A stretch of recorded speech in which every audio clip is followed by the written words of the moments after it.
ka-cervix. Hindi pa ako nakakapagsuot ng makeup. Kasi dumating ito sa atin, oh. Ruptured ng palubigi na. Ito na. Ilubsit na. Sige, diretso. Sige, diretso. Nakita na yung ano.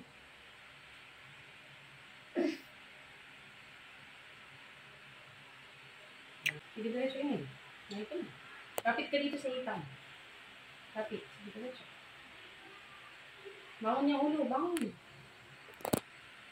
Sige, very good. Sige, diretso. Diretso yun. Nakita na. Very good. Sige, diretso yun. Sige, very good. Diretso. Sige, habain mo. Buka lang yung hita. Hila dyan sa hita. Okay. Very good. Sige, diretso. Okay. Tama na. Huwag ka na umiri.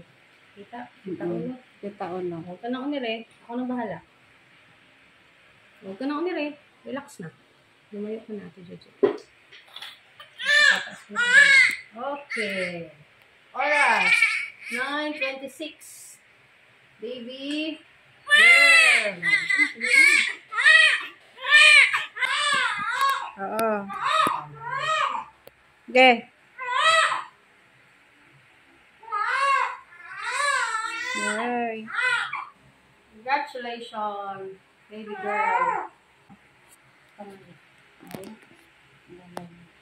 Pangat mo na ito.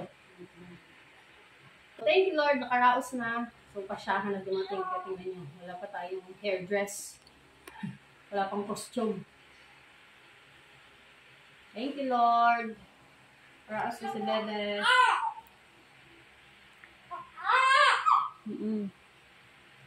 Bilis lang naman. Kaya, bilis lang nila.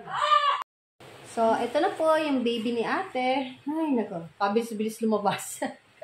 Pag higa-higa pa lang, umiiri na siya kasi lalabas na. Kaya tignan mo mga itsura natin. Haggard sa inyong kumadrona, amazing kumadrona. So, si baby po is 2.6 kilograms lang. Kaya ang bilis-bilis na mga ilabas ni mami niya. Pagdating po is crowning na. As in, nandun na siya sa may pem-pem ni mami.